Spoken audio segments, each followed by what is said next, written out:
नमस्कार दोस्तों, 30 मार्च 2022 के daily news analysis current affairs discussion में आपका स्वागत है। आज कौन कौन सी न्यूज है? तो पहली न्यूज, सर्जेई लेवरोव जो कि रशिया के फॉरेन मिनिस्टर हैं, इनके आने से पहले US deputy national security adviser जो कि इंडियन ओरिजिन के हैं, इनको इंडिया भेज रहा है बातचीत के लिए। मोस्ट प्रॉब्ली यूक्रेन के मुद्दे को लेकर इंडिया रशिया के रिस्पेक्ट में अपने स्टांस को बदले, इसकी कोशिश करने की कोशिश कर रहा है यूएसए और यूरोप। हालांकि इंडिया इतनी आसानी से स्टांस बदलने वाला है नहीं। फिर नॉर्दर्न श्रीलंका में 3 प्रोजेक्ट्स जिनको पहले चाइनीज वेंचर्स को ग्रांट किया गया था, अब इनको इंडियन कंपनीज को ग्रांट कर दिया गया है। ये कौन कौन से वेंचर्स हैं, इसको देखेंगे। फिर भारत सरकार पब्लिसिटी और एड्स के ऊपर कितना पैसा खत्म कर रही है, इसके बारे में यहाँ पे बात करेंगे। रशिया से हम इस समय पे कितना सनफ्लावर ऑयल इंपोर्ट कर रहे हैं यूक्रेन क्राइसिस के चलते, ये जो सनफ्लावर ऑयल के इंपोर्ट पे क्या इंपैक्ट आया है, इसको देखेंगे।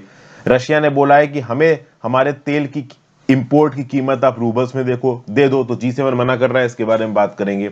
और आसाम और मेघालय ने अपने बॉर्डर इशू को सॉल्व कर लिया, basically 70% of the border issue को सॉल्व कर लिया है। इस रिस्पेक्ट में एक न्यूज है, ये वाली न्यूज देखेंगे। तो टोटल 6-7 इंपॉर्टेंट न्यूज है, सब की सब हम देखने वाले हैं। सबसे पहले वर्ड ऑफ द डे देख लेते हैं, डेसिमेट। क्या मतलब होता है? To kill large number of animals, plants और peoples in a particular area. किसी पर्टिकुलर इलाके में बहुत ज्यादा नंबर ऑफ एनिमल्स को मार देना, इसको बोलते हैं डेसिमेट। क्षेत्र विशेष में पशुओं, पौधों या मनुष्यों की बड़ी संख्या में मार डालना। फिर दूसरा क्या है? टू बैडली डैमेज समथिंग और मेक समथिंग वीकर। या तो मार डाला है, दूसरा होता है कि किसी को इतना कमजोर बना देना कि वो किसी चीज के लायक ही नहीं रहा है। तो जैसे ही डेसिमेटेड द अपोजिशन, जैसे फुटबॉल मैच हुआ और लिवरपूल और मैनचेस्टर यूनाइटेड में, लिवरपूल मैनचेस्टर यूनाइटेड को ऐसा हराया कि Liverpool decimated the attack of Manchester United. कुछ इस तरीके से आप यूज कर सकते हो, मतलब डेसिमेटेड बुरी तरीके से हरा देना, बिल्कुल कमजोर बना देना, मार देना, ये मतलब होता है डेसिमेटेड का। आगे बढ़ने से पहले वीडियो पे लाइक का बटन, दोस्तों चैनल को अब तक शेयर और सब्सक्राइब नहीं किया कर लीजिए, इंस्टाग्राम पे फॉलो कर लीजिए, टेलीग्राम ग्रुप ज्वाइन कर लीजिए। टेलीग्राम ग्रुप पे आपको इस पर्टिकुलर लेक्चर की पीडीएफ मिल जाएगी। If possible for you, click the join button, that is specifically very very helpful. चलिए, सर्जेई लेवरोव जो कि रशिया के फॉरेन मिनिस्टर हैं, वो इस हफ्ते आ रहे हैं इंडिया। अब इससे पहले ही बाइडेन एडमिनिस्ट्रेशन ने अपने चीफ स्ट्रेटेजिस्ट ऑन सैंक्शंस, जैसे कि रशिया के ऊपर जो भी सैंक्शंस लगाने हैं रशिया की यूक्रेन वॉर के चलते, उसके लिए जो चीफ स्ट्रेटेजिस्ट है जो बाइडेन के यूएसए के, वो है deputy national security adviser Daleep Singh. अब दलीप सिंह को भेजा गया है इंडिया। हालांकि यूएस ने क्लियर कर दिया है कि हम सर्जेई लेवरोव से पहले नहीं भेज रहे हैं, दलीप सिंह की विजिट का शेड्यूल पहले ही फिक्स हो गया था। अब वो अलग बात है कि बिल्कुल सर्जेई लेवरोव से आते पहले नजर आ रहे हैं, बट ऐसा नहीं है। दलीप सिंह कब इंडिया आने वाले हैं, ये शेड्यूल बहुत पहले तय था। Russian foreign minister Sergei Lavrov के शेड्यूल से काफी पहले तय था। इसके साथ साथ यूएस की जो डेप्यूटी एनएसए के साथ साथ British foreign secretary Liz Truss, ये भी इंडिया आ रही है। साउथ ब्लॉक में आके जयशंकर साहब से मिलेंगी, बाकी डिग्निटरीज के साथ मिलेंगी और एक थिंक टैंक को ज्वाइंटली एड्रेस भी करेंगे, जयशंकर साहब और डेप्यूटी फॉरेन सेक्रेटरी। ये जो फॉरेन सेक्रेटरी है ब्रिटेन की, लिज ट्रस, जो कि फॉरेन मिनिस्टर हो गई, मतलब डी फैक्टो ब्रिटेन की। आप देखो तो बहुत सारी कंट्रीज की तरफ से इंडिया में विजिट्स आ रहे हैं। चाइना के फॉरेन मिनिस्टर वांग यी भी आए थे। लद्दाख क्राइसिस को लेकर तो उन्होंने ज्यादातर बातचीत की नहीं, यूक्रेन का मुद्दा काफी इंपॉर्टेंट था बातचीत में। तो बहुत सारे इंटरनेशनल डिप्लोमेट्स इस समय पे रिसेंटली इंडिया में विजिट कर रहे हैं और इसमें से कई सारे डिप्लोमेट्स इंडिया के ऊपर प्रेशर डालने की कोशिश कर रहे हैं। जैसे कि जापान के पीएम भी आए थे। हालांकि ऑस्ट्रेलिया के रिप्रेजेंटेटिव्स ने ओपनली इंडिया से ज्यादा कुछ नहीं बोला, बट कहीं ना कहीं यूरोपियन कंट्रीज और यूएस की तरफ से इंडिया के ऊपर काफी प्रेशर आ रहा है कि यूक्रेन को लेकर रशिया के प्रति जो आपका स्टैंस है, इसको बदलिए। और अभी मिड अप्रैल में इंडिया और यूएस की 2+2 मीटिंग होने वाली है, मतलब फॉरेन और डिफेंस, मतलब इंडिया के फॉरेन मिनिस्टर और डिफेंस मिनिस्टर जयशंकर साहब और राजनाथ साहब प्लेन पकड़ के जाएंगे वाशिंगटन, और वाशिंगटन में जाके यूएस के फॉरेन मिनिस्टर और डिफेंस मिनिस्टर के साथ बातचीत करेंगे, जिसको यूएस में फॉरेन सेक्रेटरी, डिफेंस सेक्रेटरी बोला जाता है। तो ये अभी के लिए न्यूज है। अब देखिए, बात यह है यहाँ पे कि भले ही ये सारी कंट्रीज इंडिया के ऊपर प्रेशर डाल रही हैं कि आप वेस्टर्न सैंक्शंस अगेंस्ट रशिया को सपोर्ट करिए, लेकिन ओवरऑल इंडिया इन्वेस्टर सैंक्शंस को सपोर्ट नहीं कर रहा। हम इनको सपोर्ट भी नहीं कर रहे, निगेट भी नहीं कर रहे। हम अपनी स्ट्रैटेजिक ऑटोनॉमी देख रहे हैं और उस स्ट्रैटेजिक ऑटोनॉमी में ये जो रशिया हमें डिस्काउंटेड तेल बेच रहा है, वो हमारे लिए बहुत काम का है और इसको हम बहुत स्ट्रांगली कंसीडर कर रहे हैं। अभी रशिया के सेंट्रल बैंक की एक टीम इंडिया में आएगी इस हफ्ते, पेमेंट मैकेनिज्म को डिस्कस करेगी। रशिया से जो ऑयल और एनर्जी इंडिया के अंदर आएगा उसमें डॉलर में पेमेंट हो पाएगी, यूरो में पेमेंट हो पाएगी, येन में हो पाएगी, चाइनीज रेनमिनबी में हो पाएगी, या फिर रूपी रूबल में होगी, इसके बारे में आगे डिस्कशन होगा। क्योंकि पेमेंट मैकेनिज्म काफी कंस्ट्रिक्ट हो गए हैं, रीजन बीइंग कि यूरोपियन यूनियन और यूएस के सैंक्शंस लगे हुए हैं इंडिया के ऊपर। यूरोपियन यूनियन ने ओपनली बोला है कि भाई हम बिल्कुल खुश नहीं है कि दिल्ली इस समय पे रशिया को सपोर्ट सा करता नजर आ रहा है, यूक्रेन के रिस्पेक्ट में बात नहीं कर रहा है। कोई भी एक ऐसा देश जो कि यूक्रेन की वजह से रशिया के ऊपर लगे हुए सैंक्शंस को सरकमवेंट करने में रशिया की मदद करेगा, ये अच्छी बात नहीं है। ओवरऑल सैंक्शंस अगर आप देखें तो क्रेमलिन के ऊपर तो लगे ही हैं, रशियन प्रेसिडेंट व्लादिमीर पुतिन, इनके कैबिनेट और ड्यूमा पार्लियामेंट मेंबर्स के ऊपर भी लगे हुए हैं। तो लेट्स सी क्या होता है। अच्छा, यूएस में ये जो डेप्यूटी नेशनल सिक्योरिटी एडवाइजर हैं जिनका नाम है दलीप सिंह, 46 साल के हैं ये प्रेसिडेंट बैरक ओबामा की ट्रेजरी टीम में थे। और जब रशिया ने 2014 में क्रीमियन पेनिनसुला को एनेक्स किया था तो उस समय पे भी जो रशिया पे सैंक्शंस लगाए गए थे ना, उस सैंक्शन टीम में मिस्टर दलीप सिंह थे और अभी भी चीफ सैंक्शन स्ट्रेटेजिस्ट हैं ये यूएस के against Russia. GS paper 2 international relations में न्यूज आपको काम आएगी। अगली न्यूज है Indian power projects replace Chinese ventures इन श्रीलंका। देखिए, नॉर्थ श्रीलंका में जाफना के पास 3 आइलैंड्स हैं। इन 3 आइलैंड्स के ऊपर पहले चाइना को 3 प्रोजेक्ट्स अलॉट हुए थे। जनवरी 2021 में श्रीलंका की कैबिनेट ने रिन्यूएबल एनर्जी प्रोजेक्ट सेटअप करने की रिस्पॉन्सिबिलिटी दी थी चाइनीज कंपनी को। कहां पे? नैना तीवू में, फिर डेल्फ्ट आइलैंड जिसको निदन तीवू भी बोलते हैं, और अनालै तीवू आइलैंड्स में। तो बेसिकली चाइनीज कंपनी सिनोसॉर टेक्विन को इन 3 जगहों पे प्रोजेक्ट्स स्थापित करने की परमिशन मिली थी। इंडिया को ऑब्वियसली बात है प्रॉब्लम हुई है। इंडिया ने इंटेंस नेगोशिएशन करके इन तीनों प्रोजेक्ट्स को कैंसिल करा के ये तीनों प्रोजेक्ट अपने पास ले लिए। इनफैक्ट इंडिया ने ये करने के लिए ये तक बोला है कि ठीक है भाई, हम तुमको लोन नहीं देंगे, हम एज अ ग्रांट ये प्रोजेक्ट तुम्हारे लिए बना देंगे। मतलब हमें तुम्हें कोई पैसा देने की जरूरत नहीं, हम फ्री में तुम्हारे लिए प्रोजेक्ट बना देंगे। तो चाइना को, श्रीलंका को तो अच्छा लगेगा कि आप फ्री में प्रोजेक्ट बन रहे हैं। इंडिया और श्रीलंका एक मैरीटाइम रेस्क्यू कोऑर्डिनेशन सेंटर ही बनाने वाले हैं। Maritime rescue coordination centre defence sector collaboration के लिए काफी काम का होगा इंडिया श्रीलंका के बीच में। फिर पॉइंट पेड्रो, पेसालाई, गुरुनगर में फिशरीज हार्बर बनाने में इंडिया श्रीलंका की मदद करेगा। उसके बाद Balapitiya, south of capital Colombo में, साउदर्न गाले डिस्ट्रिक्ट में स्कूल्स को सपोर्ट करने में इंडिया मदद कर रहा है। Computer lab, smart boards Sri Lankan schools को प्रोवाइड करके। श्रीलंका का जो यूनिक डिजिटल आइडेंटिटी प्रोजेक्ट है, जिस प्रकार से आधार है इंडिया के अंदर, वैसे श्रीलंका के अंदर है यूनिक डिजिटल आइडेंटिटी प्रोजेक्ट। इसको इंप्लीमेंट करने में इंडिया श्रीलंका की मदद कर रहा है। फिर जयशंकर साहब जब रिसेंटली गए, अच्छा ये सारे प्रोजेक्ट अनाउंसमेंट, ये जो जाफना के पास 3 आइलैंड्स इंडिया को दिए गए ना, hybrid renewable energy power projects को सेटअप करने के लिए, ये तब अनाउंस हुए हैं जब हमारे एक्सटर्नल अफेयर्स मिनिस्टर जयशंकर साहब अभी श्रीलंका गए थे। अच्छा, इससे पहले already national thermal power corporation का सोलर वेंचर ईस्टर्न संपो टाउन में आया है। अदानी ग्रुप का रिन्यूएबल एनर्जी प्रोजेक्ट मन्नार और पुनरेन में आया है नॉर्दर्न श्रीलंका में। तो बहुत सारे प्रोजेक्ट्स इंडिया एग्जीक्यूट कर रहा है श्रीलंका के अंदर, और बहुत सारे प्रोजेक्ट्स चाइना भी एग्जीक्यूट कर रहा है श्रीलंका के अंदर। फिर एक्सटर्नल अफेयर्स मिनिस्टर ने यह भी बोला है कि भाई तमिल एस्पिरेशंस को रियलाइज कराना बहुत जरूरी है। अगर श्रीलंका को सच में डेवलप करना है तो ये श्रीलंका के खुद के सेल्फ इंटरेस्ट में है कि वो तमिल एस्पिरेशंस पे ध्यान दे। तमिल पॉपुलेशन श्रीलंका की माइनॉरिटी है। अगर तमिल लोग ऊपर उठेंगे तो श्रीलंका की इकोनॉमी भी ऊपर उठेगी, श्रीलंका ओवरऑल ग्रो करेगा। अपनी माइनॉरिटीज को दबा के आप कभी ग्रोथ नहीं कर सकते।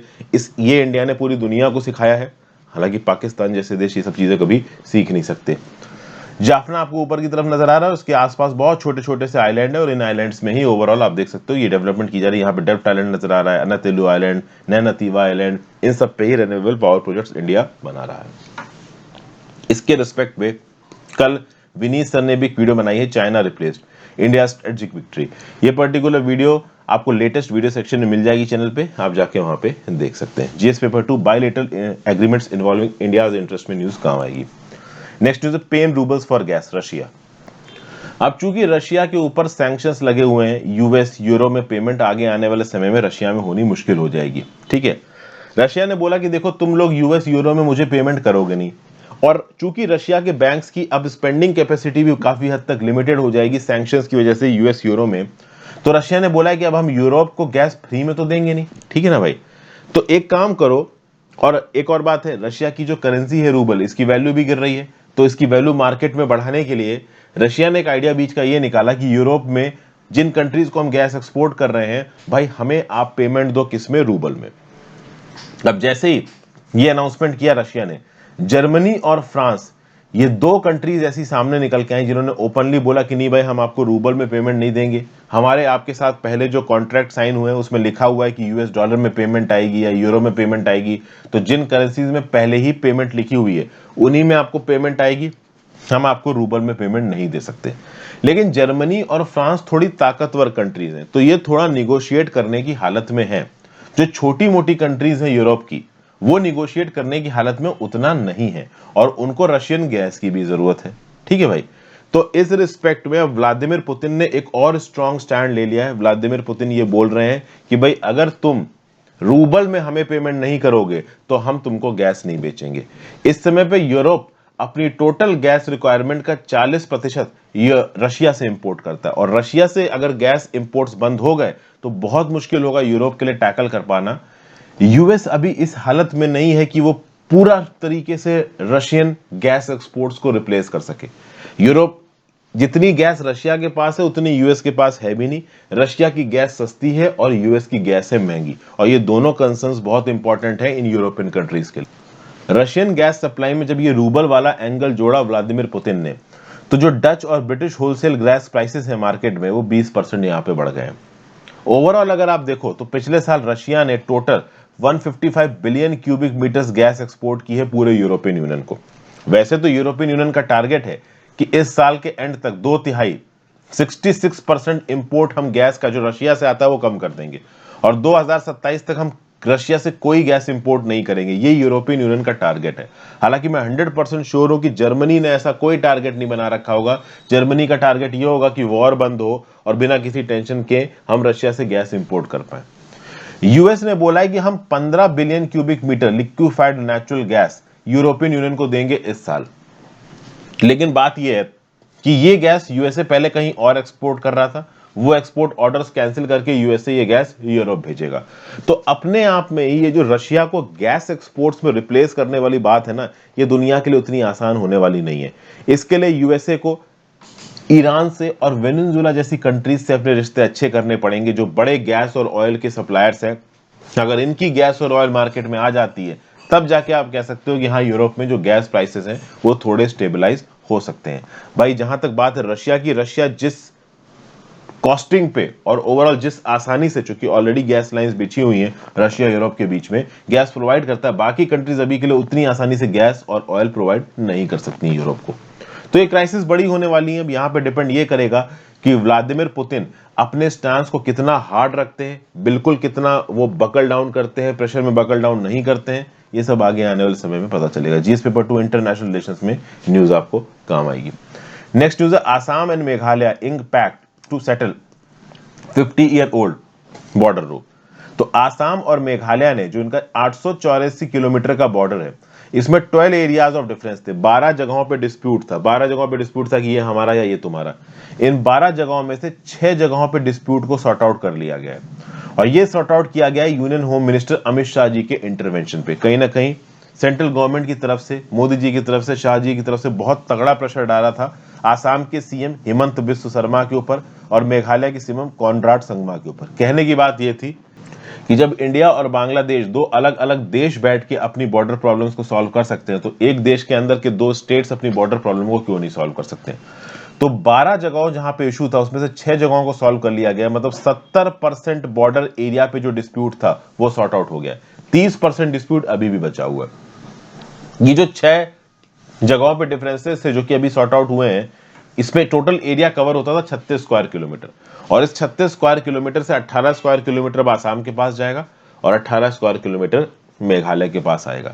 और इसके लिए अगर आप देखो तो ये जो लेटेस्ट मांडवली हुई है आसाम मेघालय के बीच में, इसको पेपर पे लाने के लिए पार्लियामेंट में पास कराना पड़ेगा आपको एक अमेंडमेंट एक्ट। इससे पहले जो एक्ट पास हुआ था वो था North Eastern reorganisation act of 1971। इसी एक्ट के थ्रू मेघालय बना था 1972 में, लेकिन उसके बाद से बॉर्डर्स पे कुछ इशू आ गए। केवल ऐसा नहीं कि आसाम का मेघालय के साथ ही बॉर्डर इशू है, आसाम का अरुणाचल प्रदेश, नागालैंड और मिजोरम के साथ भी बॉर्डर इशू, और कहीं ना कहीं केंद्र सरकार इस इशू को भी सॉर्ट आउट करवाने की कोशिश कर रही होगी। बहरहाल अभी आसाम और मेघालय के 885 किलोमीटर लॉन्ग बॉर्डर में जो 12 पॉइंट्स ऑफ फ्रिक्शन थे उसमें 6 पॉइंट सॉल्व हो चुके हैं। 70% बॉर्डर डिस्प्यूट आसाम और मेघालय के बीच का सॉर्ट आउट हो चुका है, जो कि इंटरनल पीस और स्टेबिलिटी ऑफ इंडिया के लिए बहुत काम का है। खासकर नॉर्थ ईस्ट रीजन इंडिया के लिए बहुत स्ट्रैटेजिक रीजन है। यहाँ पे जो ट्राइबल वॉर्स होते हैं आपस में, इन सबको सॉर्ट आउट करना जरूरी है। वन स्टेप फॉरवर्ड हम इसमें आगे बढ़ चुके हैं।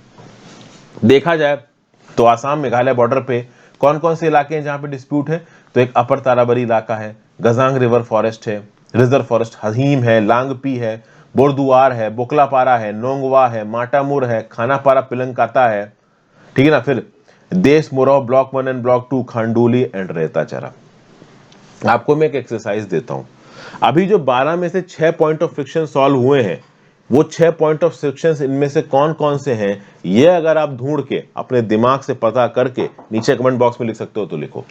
आसाम रीऑर्गेनाइजेशन एक्ट 1971 जो आया था, जिसके थ्रू मेघालय बना था, उसके बाद से प्रॉब्लम्स काफी बढ़ गई थी। प्रॉब्लम्स बहुत सारी हैं। जैसे फॉर एग्जांपल अगर एक प्रॉब्लम की बात करो तो जो लांगपी नाम की डिस्ट्रिक्ट है, ये वेस्ट गारो हिल्स में आती है। तो ये अभी के लिए मेघालय के अंदर है, लेकिन आसाम बोलता है कि नहीं ये हमारी है। समझ गए? तो ओवरऑल आसाम का बोलना है कि जो लांगपी है ये कामरूप डिस्ट्रिक्ट ऑफ आसाम के अंदर आती है, एक्चुअली में ये हमारी है। मतलब आसाम का बोलना है कि ब्रिटिश कॉलोनियल पीरियड के समय पे जब नॉर्थ ईस्ट टूटा नहीं था, तब लांगपी कामरूप में थी, कामरूप आसाम के अंदर था। उसके बाद जब नॉर्थ ईस्टर्न रीऑर्गेनाइजेशन एक्ट आया, आसाम रीऑर्गेनाइजेशन एक्ट आया, तब मेघालय हो गया अलग। अब ओवरऑल लांगपी नाम की डिस्ट्रिक्ट चली गई मेघालय के अंदर। अगर आप अभी का नक्शा देखोगे तो वेस्ट खासी हिल्स के अंदर ये लांगपी है। लांगपी इस समय पे मेघालय के अंदर पे। आसाम बोलता नहीं ये मेघालय के अंदर नहीं है, ये जो लांगपी डिस्ट्रिक्ट है ये आसाम के मिकिर हिल्स का पार्ट है, तो लांगपी हमें दे दो। तो इस प्रकार का ये एक डिस्प्यूट हुआ। ऐसे 12 डिस्प्यूट्स चल रहे हैं। इन 12 में से 6 सॉर्ट आउट हुए हैं, 6 अभी सॉर्ट आउट नहीं है। वो 6 कौन कौन से सॉर्ट आउट हुए हैं नीचे कमेंट बॉक्स में बताओ। GS paper 2 inter state disputes में न्यूज आपको काम आएगी। अगली न्यूज है government spend 625 crore on advertisement. देखिए हुआ ये है कि information and broadcasting minister Anurag Thakur ने एक रिटन क्वेश्चन का एक रिटन रिप्लाई दिया है। देखिए दो तरीके के क्वेश्चंस होते हैं पार्लियामेंट में, स्टार्ड अनस्टार्ड। रिटन रिप्लाई किसमें देते हैं, ओरल रिप्लाई किसमें देते हैं, सप्लीमेंट्री क्वेश्चंस किसमें पूछे जा सकते हैं, नीचे कमेंट बॉक्स में लिखो। तो रिटन रिप्लाई दिया information and broadcasting minister Anurag Thakur ने किसको, लोकसभा के मेंबर नाबा हीरा कुमार सरानिया को। किसके रिस्पेक्ट में रिटन रिप्लाई दिया है कि इंडिया ने ओवरऑल या फिर इस सरकार ने ओवरऑल या सरकार के एक डिपार्टमेंट ने ओवरऑल कितना पैसा खत्म किया है एडवर्टीजमेंट के ऊपर। अच्छा ये एडवर्टीजमेंट वो एडवर्टीजमेंट नहीं है जो बीजेपी पार्टी अपने इलेक्शन कैंपेन के लिए करती है। दो प्रकार के एडवर्टीजमेंट होते हैं। एक तो वो होते हैं जो पॉलिटिकल पार्टीज अपने आप को वोट देने के लिए करती है। बीजेपी पार्टी का वोट आने लगता है अब की बार मोदी सरकार, ठीक है ना। कांग्रेस पार्टी का वोट आने लगता है कि भाई आप हमें वोट दीजिए। समाजवादी पार्टी का एडवर्टीजमेंट आने लगता है। ये एडवर्टीजमेंट पॉलिटिकल पार्टीज खर्चा करके करती है। यहां पे जिन एडवर्टीजमेंट्स की बात हो रही है ना, वो उन एडवर्टीजमेंट की है कि भाई अगर सरकार ने मान लो कोई पॉलिसी बनाई, ठीक है ना, जैसे फॉर एग्जांपल प्रधानमंत्री गरीब कल्याण अन्न योजना। अब ये पॉलिसी के बारे में लोगों को पता रहे, इसीलिए यहां पे एडवर्टीजमेंट किया जाता है। जैसे प्रधानमंत्री फसल बीमा योजना, तो अब किसानों को पता हो कि यहां पे ऐसी कोई इंश्योरेंस स्कीम है, तब तो वो इंश्योरेंस स्कीम का बेनिफिट लेंगे। तो सरकारी स्कीम को लोगों तक पहुंचाने के लिए जो एडवर्टीजमेंट होता है, इसके खर्चे की बात हो रही है यहां पे। तो अगर आप देखो तो ब्यूरो ऑफ आउटरीच और कम्युनिकेशन ने पिछले 5 सालों में 3,500 से लेके 5,800 न्यूज़पेपरों में एडवर्टीजमेंट दिए हैं, और इसके लिए जो खर्चा हुआ है सालाना वो 190 करोड़ से 625 करोड़ के बीच में लाई करता है। और ओवरऑल ये रिस्पॉन्सिबिलिटी कौन सी बॉडी के पास है, तो बॉडी का नाम है BOC, the bureau of outreach and communication. तो bureau of outreach and communication information, education और कम्युनिकेशन कैंपेन्स चलाता है वेरियस मीडिया प्लेटफॉर्म्स के थ्रू, जिसमें सरकारी पॉलिसीज, स्कीम्स, प्रोग्राम्स और इनिशिएटिव्स ऑफ द गवर्नमेंट के बारे में लोगों को बताया जाता है। ये एडवर्टीजमेंट निकाले जाते हैं according to print media advertisement policy 2020। अभी के लिए 7,256 पब्लिकेशंस न्यूज़पेपर्स में ओवरऑल ये ऐड दिए जाते हैं BOC द्वारा, bureau of outreach and communication. मतलब इम्पैनल्ड न्यूज़पेपर। सरकार में अगर आपको कोई भी चीज खर्च करनी है, जैसे फॉर एग्जांपल आप सरकारी एम्प्लॉय हो और आपको जाके इलाज करवाना है, कुछ मेडिकल प्रॉब्लम है, तो सरकार इम्पैनल्ड हॉस्पिटल्स में जा सकते हो। उसी प्रकार से सरकार इम्पैनल्ड न्यूज़पेपर में ही सरकारी पॉलिसीज के ऐड दिए जा सकते हैं। फिर अनुराग ठाकुर साहब ने बोला कि एडवर्टीजमेंट कौन सा किस साल में किस पॉलिसी को ऊपर कितना करना है, ये डिपार्टमेंट डिसाइड करता है एग्जीगेंसीज के हिसाब से। 24 मार्च 2022 को नॉर्थ ईस्ट के 120 न्यूज़पेपर्स इंपैनल्ड हैं बीओसी के अंदर, जिसमें समय समय पे प्रिंट मीडिया एडवर्टीजमेंट पॉलिसी 2020 के रूल्स के हिसाब से एडवर्टीजमेंट कराया जाता है।